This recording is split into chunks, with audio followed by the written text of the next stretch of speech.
Rompiendo el internet.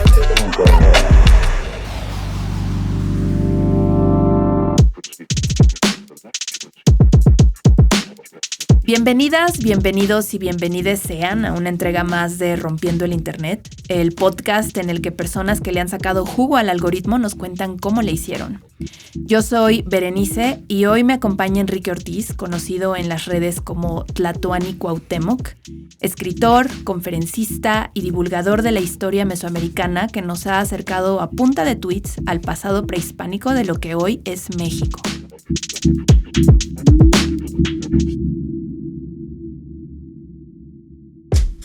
¿Cómo estás, Enrique? Bienvenido. Hola, Bernice. Muy bien, un gusto estar con ustedes. Qué gusto tenerte aquí y me gustaría empezar preguntando ¿cuál es el secreto? En esta actualidad hiperconectada, con raudales de información a la mano, con un culto a la persona como nunca antes, ¿cuál es el secreto para crear un proyecto de divulgación cultural que pegue entre la gente, que genere interés? Creo que, es una mezcla de diferentes factores. Uno muy importante es la tenacidad. Este proyecto lleva más de 8 años de constancia, ¿no? De buscar información. De repente no es lo mismo, ¿no? Buscar datos históricos acompañados de fotografías, de planos, de mapas, que hacer fotos de comida, ¿verdad? O hacer foto de la ropa que te acabas de comprar. Constantemente hay que estar adquiriendo nuevo material.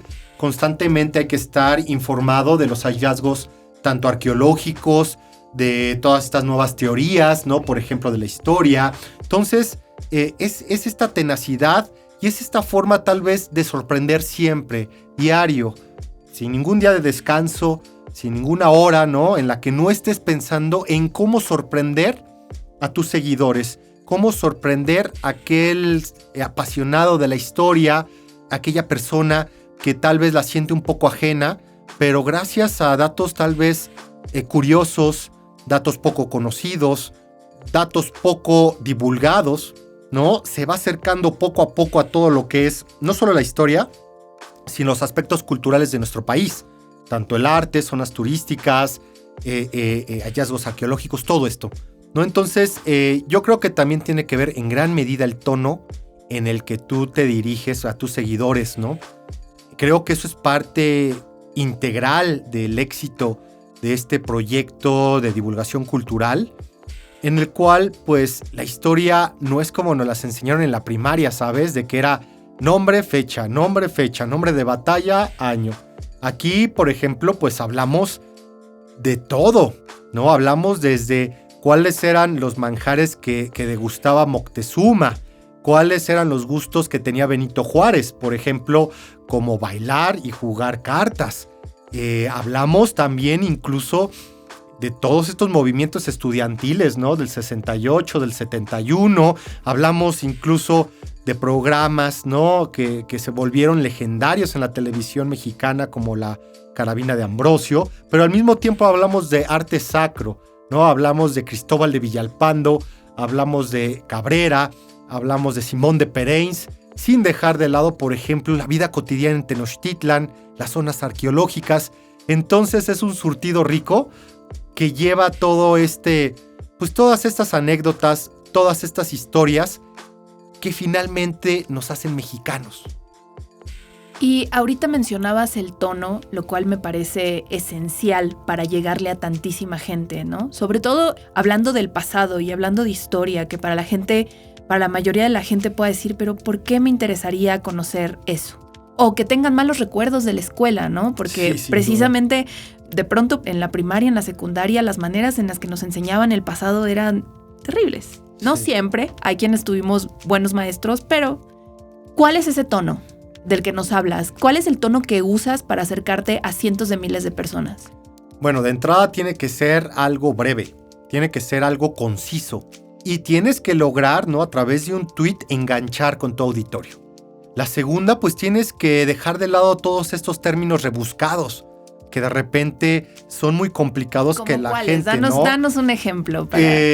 Por ejemplo, se me ocurre la fechación de cerámicas, ¿no? De piezas cerámica, que es muy útil, es muy usada en la arqueología. tal vez eso no es una palabra per se, pero es toda una escuela, todo un tipo de investigación. Sin embargo, de repente, pues eso puede afectar la comunicación y les puede parecer aburrido. Lo interesante, por ejemplo, de esta técnica de fechación a través de hallazgos y piezas de cerámica es la gran cantidad de información que nos brinda. Entonces, pues yo me remito directamente a esa información. No solamente se trata la historia de decir hubo una batalla en el año de 1861, sino quiénes participaron en esa batalla. Hay datos muy interesantes, por ejemplo, sobre el fusilamiento de Maximiliano. No sabemos que se le fusila en el Cerro de las Campanas en 1867. Pero más allá de eso, podemos hablar que, por ejemplo, Maximiliano, por ser un noble europeo, se tenía esta tradición de pagar el trabajo. Incluso cuando te iban a matar, cuando te iban a fusilar. Y sabemos que Maximiliano, entre el batallón, el escuadrón que le iba a arrebatar la vida, distribuyó monedas. ¿En serio? Sí, ¿A quienes lo iban a fusilar? Lo iban a matar. Wow. Primero porque esa era la tradición, ¿no?, de las casas, de la nobleza, de la aristocracia europea. Y segundo, porque él pidió que tuvieran buena puntería y que le apuntaran al pecho, porque quería que su rostro no quedara destruido, para que cuando se enviara a Europa, a la corte de Viena, su madre lo pudiera todavía ver completo. Y ese es el tipo de historia que creo que de repente nos hace falta a los mexicanos.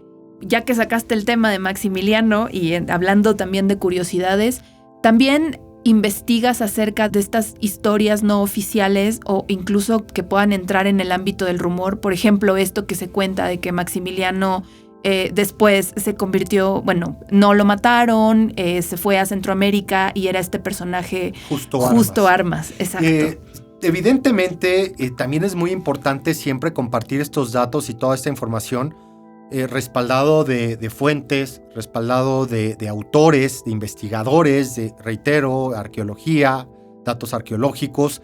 Este tipo, por ejemplo, de mitos sí se pueden llegar a compartir, pero siempre diciendo, desde mi perspectiva, no existe evidencia, por ejemplo, de que Maximiliano le hayan perdonado la vida y que se haya exiliado, si no mal recuerdo es El Salvador, y que ahí tomara el nombre de Justo Armas, y que hay muchísimas, ¿no?, crónicas, toda una leyenda, ¿no?, de que el personaje andaba descalzo por las calles y que eso era como una especie de manda que él se había autoimpuesto gracias a que le habían perdonado la vida en México.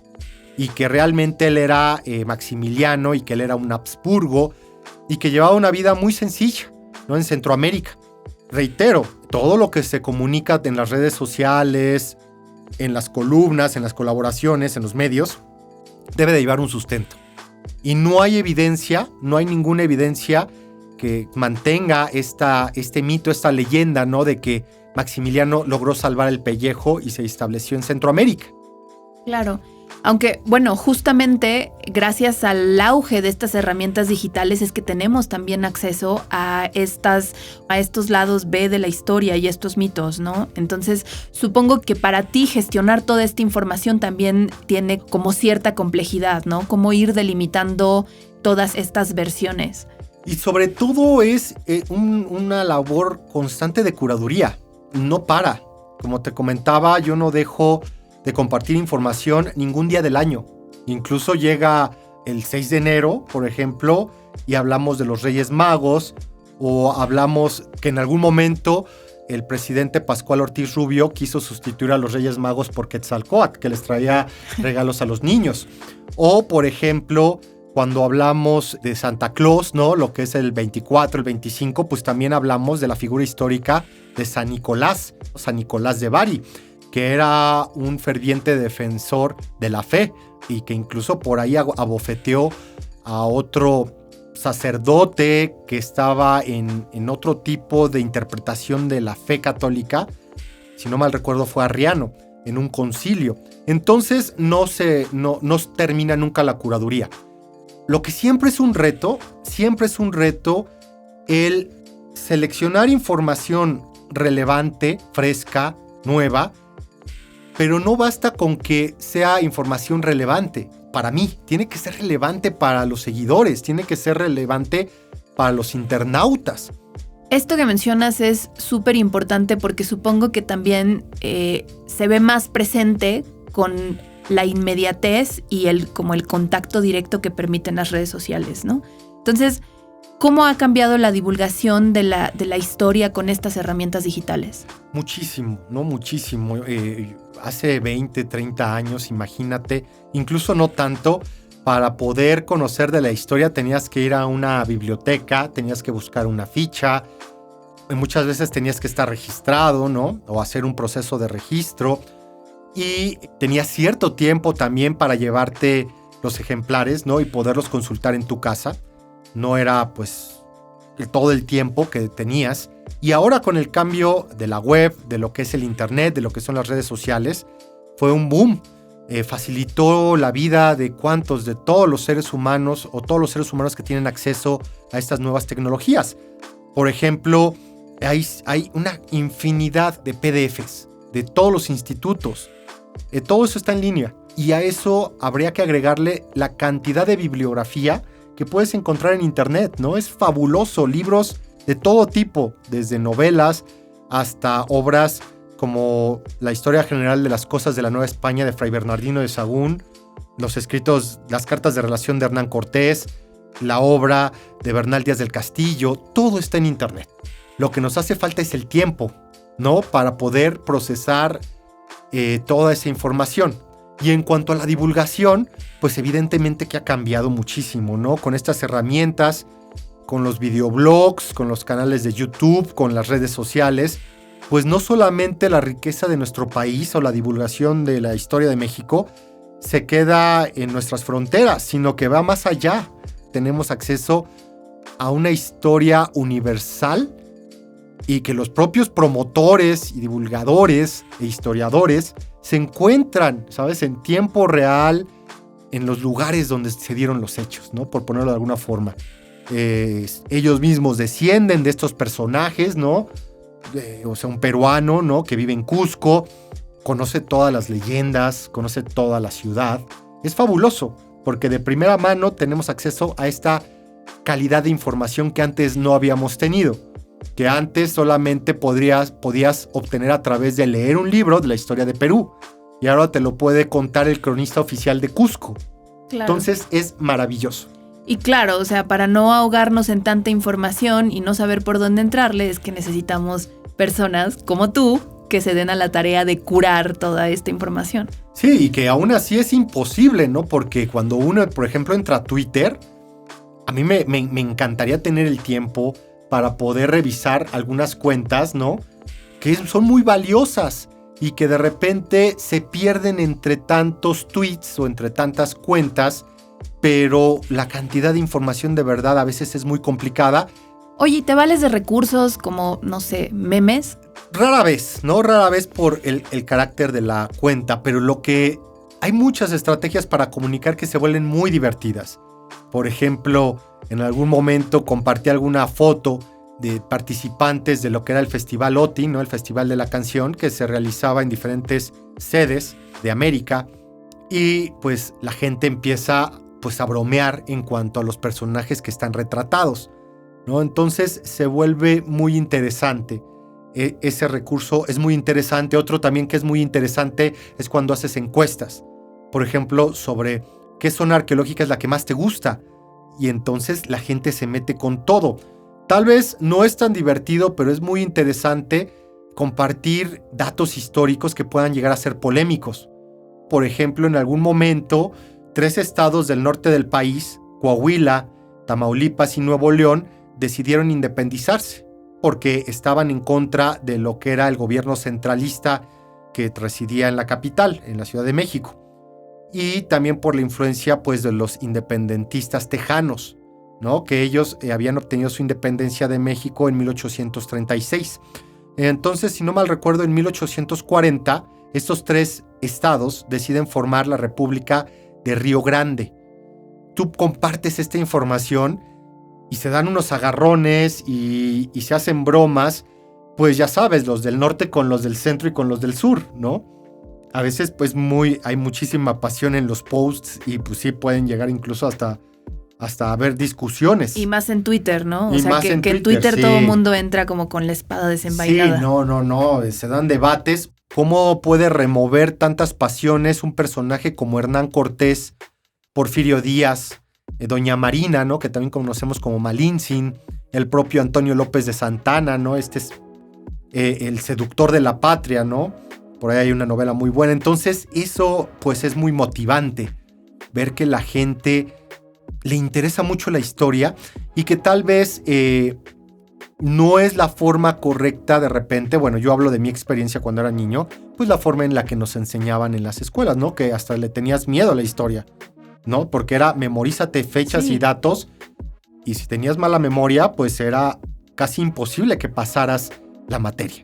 Sí, tal cual. Todo muy bidimensional, personajes acartonados, esto pasó, este murió, este era el bueno, este era el malo. Y héroes, bueno, mitos nacionales, ¿no? Que uno de los más grandes, por ejemplo, es este de los niños héroes, que es un mito gigantesco. Para empezar, no eran niños. En realidad, la gran mayoría, solamente, si no mal recuerdo, 2 o 1 tenían 13 años, ¿no? Segunda, bueno, no eran niños, ¿no? Eran en su mayoría adolescentes y jóvenes.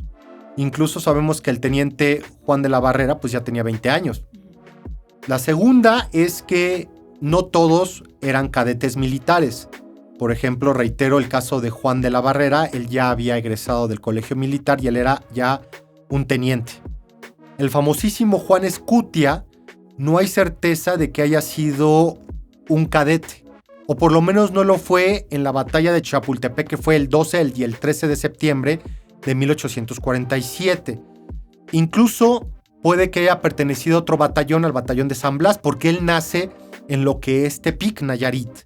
Y el batallón de San Blas fue reclutado en el estado de Jalisco. Pero sí se aventó con la bandera. Ese es el otro gran mito. Nunca se aventó con la bandera. ¡Qué fuerte! Nunca se aventó con la bandera. Muy probablemente, bueno, sabemos que la bandera de Chapultepec y muchas otras banderas mexicanas acabaron en la Academia Militar de West Point en Estados Unidos, ¿no? Y muy posiblemente este mito de que defendió la bandera y que se arrojó con la bandera viene de otro personaje histórico de la batalla de Molino del Rey que se llevaba el nombre de Margarito Zuazo, quien al ver que su unidad era avasallada por los combatientes norteamericanos, él ya muy mal herido, toma la bandera y digamos que se repliega y alcanza, digamos, a salvar la bandera de su unidad toda manchada de sangre, y él muere después ya a causa de sus heridas.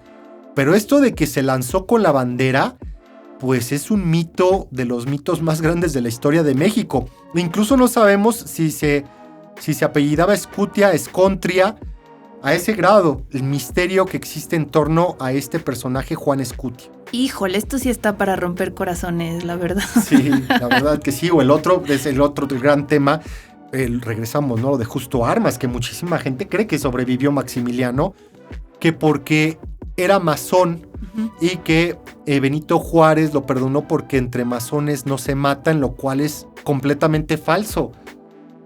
Entre masones se mataban todo el tiempo. Basta ver el asesinato de Vicente Guerrero. Vicente Guerrero era masón. Anastasio Bustamante era masón. Guadalupe Victoria era masón. Y entre ellos se mataban por la política. Mencionabas hace ratito que esto te llevaba todo el tiempo. Todos los días, todas las horas, sin descanso. ¿Qué te apasiona tanto del pasado, de todo ese universo que pasó antes, que te haga, supongo que hacer también sacrificios en tu vida personal?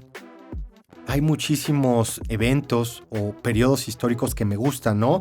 Yo te puedo decir que yo en mi adolescencia, el primer gran libro que leí de la historia de México fue Corazón de Piedra Verde de Salvador de Madariaga, un español, un diplomático, que nos narraba la historia de una princesa nahua, aquí en el esplendor de los mexicas, y un español que viene a esas tierras pues como aventura, ¿no? A a obtener tierras, glorias y riqueza. Me fascinó tanto que entonces empecé a investigar sobre este tema histórico. Puedo decirte que yo entré a la historia nacional con todo lo que era el periodo mesoamericano, con sobre todo lo que fue la conquista de México, Tenochtitlan, porque de verdad ese momento de la historia universal, ¿no? Porque nunca más se volvieron a encontrar dos civilizaciones que sería casi equiparable a que llegaran extraterrestres, ¿no? Y no supiéramos más nosotros de ellos y tal vez ellos de nosotros poco. Eso fue lo que pasó en Tenochtitlan un 8 de noviembre de 1519. Eran hombres, sabían que eran hombres, pero aparecieron de la nada, ¿no? Donde ya no había nada, donde el mar, las aguas se juntaban con los cielos, donde vivían los dioses. De ahí salieron estos personajes. Entonces fue algo que cambió el mundo. Creo que nosotros como mexicanos nos quedamos cortos en la generación de contenidos, ahora que estamos en esta época pues de la información, de las series, de las películas, de los podcasts, ¿no? Nos quedamos cortos. Yo leí la Ilíada en la preparatoria, esta lucha en contra de Troya, ¿no? Donde había personajes míticos, como por ejemplo Aquiles, como por ejemplo Héctor, como por ejemplo Paris. Y me apasionó, ¿no? Todo esto en un ambiente militar y todo, y se han hecho series, se han hecho videojuegos, se han hecho de todo. Y yo volteo a ver lo que fue la conquista de Tenochtitlan, de México Tenochtitlan, y te das cuenta que, evidentemente nosotros no tuvimos un Homero, tuvimos a Bernal Díaz del Castillo, tuvimos a Hernán Cortés, pero esa historia, de verdad, tiene tintes épicos que no han sido explotados en la literatura, en los cómics, en la novela gráfica, en las series, en las películas. O sea, imagínate qué ciudad ha sido más hermosa que la propia Tenochtitlan, con templos que tenían 45 metros de alto, flotando en medio de un lago. Y bueno, acotación, este 2021 es un excelente momento para entrarle también a esta historia porque se cumplen 500 años de la caída de Tenochtitlan. Sí, evidentemente se cumplen 500 años. Recordemos que la caída de Tenochtitlan se da con la captura de Cuauhtémoc-Cuauhtémotzin, el 13 de agosto de 1521. Estamos ya a nada, ¿no? 500 años de que se da ese momento. Y 500 años que de verdad son un ejemplo de la resistencia indígena de nuestro continente. Los orillaron ya a no tener comida, no tener agua potable, y la resistencia fue férrea hasta las últimas consecuencias. ¿Por qué? Pues porque era su vida, era su religión, eran sus creencias, era su ciudad, era su familia, ¿no? Lo que defendían los antiguos nahuas. Y fue un bastión de resistencia que no fue el único. Es muy importante mencionar que fue la caída de Tenochtitlan o de México Tenochtitlan, pero que la conquista del territorio nacional todavía continuaba en pie hasta lo que era entrado el siglo XX, todavía en tiempos de Porfirio Díaz, cuando todavía todavía había una guerra en contra de los yaquis, había una guerra en contra de los mayas, ¿no?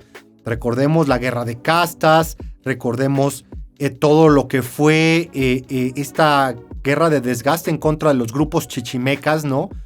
Del norte del país. Estamos hablando grupos apaches, grupos comanches. Entonces, eso es importante, ¿no? Pero sí se cumplen 500 años de esa gesta heroica que los mexicanos finalmente se encuentran nuestras raíces en ese conflicto. Y hablando precisamente de esto, ¿cuál es tu perspectiva de este episodio histórico? Porque justo ahorita en las muchas celebraciones que se están haciendo o que se están preparando, ¿no? O más que celebraciones, conmemoraciones de los 500 años de la caída de Tenochtitlan, también ha habido como un auge de discursos, por ejemplo, antirracistas con respecto a la interpretación histórica de estos eventos y a la conformación de la identidad mexicana, digamos, a partir de esto. ¿Cuál es tu postura? ¿Cuál es tu visión de esto? Evidentemente, creo que en nuestro país pues siempre ha habido clasismo y racismo. O sea, eso basta con ver los programas de las televisoras, ¿no? De las principales que hay en nuestro país. Evidentemente, si te fijas en las características físicas de los conductores y todo, pues todos son blancos, no representan pues al mexicano promedio, ¿no? Y eso ya te puede prender las alarmas.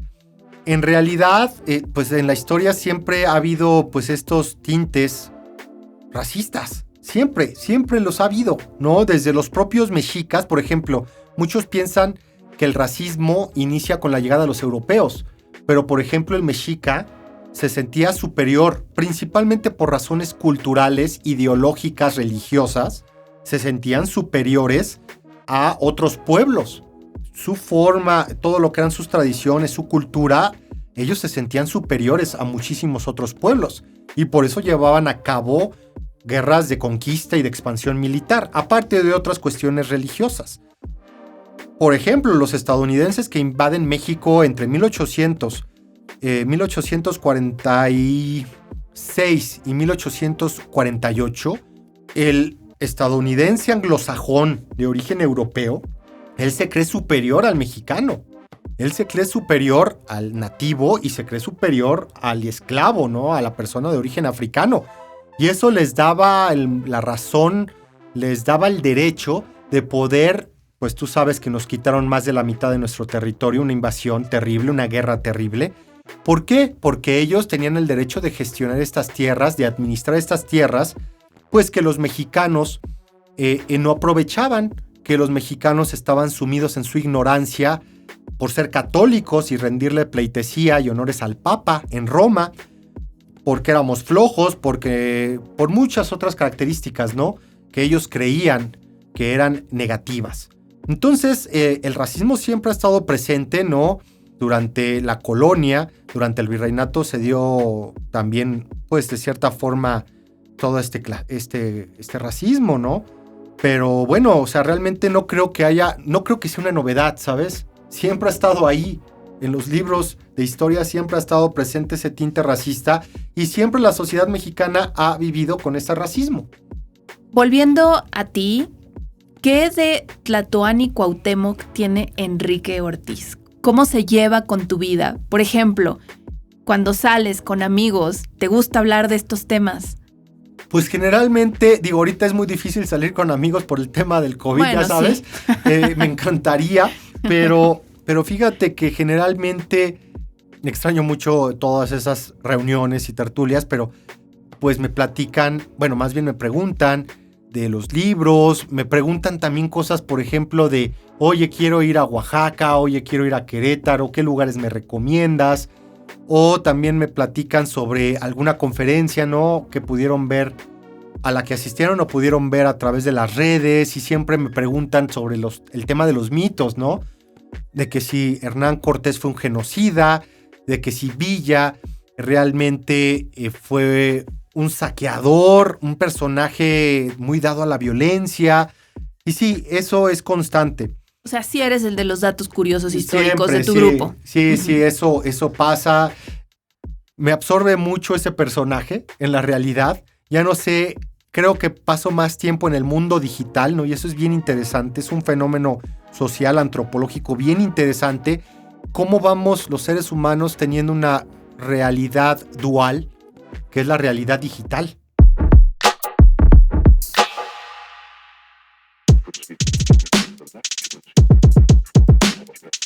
Muchas gracias, Enrique. Ha sido muy interesante platicar contigo sobre otras formas de conocer la historia y de acercarnos a la historia. Por favor, cuéntales a quienes nos escuchan dónde te podemos encontrar en redes sociales, dónde te podemos leer, dónde te podemos leer también en tus libros. Tengo entendido que también das tours. Entonces, cuéntanos de eso. Sí, me pueden encontrar en Instagram y en Twitter como @Cuauhtémoc con H-1521 y en YouTube y en Facebook como El Espejo Humeante.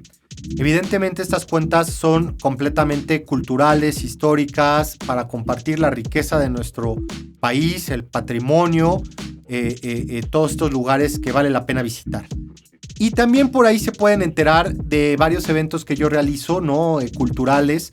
Se dan algunas charlas, colaboraciones con algunas instituciones. También yo organizo charlas, ¿no? Con diferentes temáticas. Cada mes hay una charla diferente.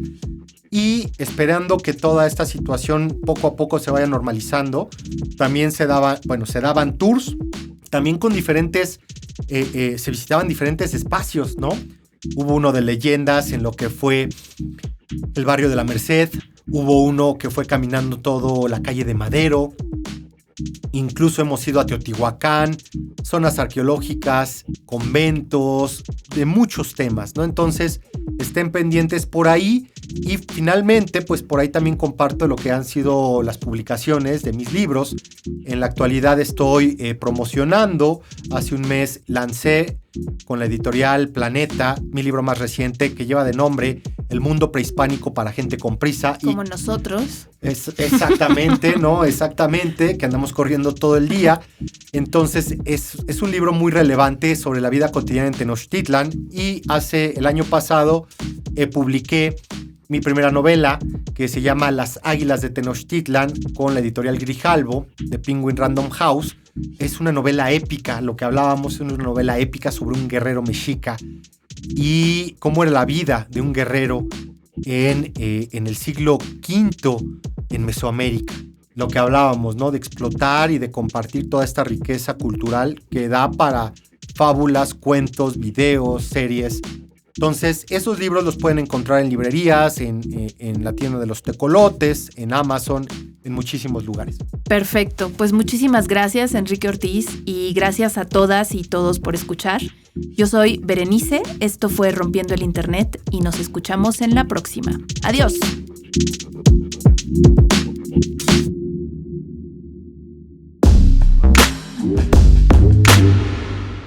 ¿Te gustaría escuchar algún personaje en particular? ¿Nos quieres mandar tus comentarios? Recuerda que puedes escribirnos a audiocentro@radiocentro.com y dejarnos dudas, sugerencias y piensos en general. Gracias por escucharnos. Rompiendo el Internet es una producción de Audiocentro. Yo soy Berenice Andrade, la edición de audio estuvo a cargo de Juan Bernardo Cantú, con la producción ejecutiva de Javier Martret y Luisa Cantú.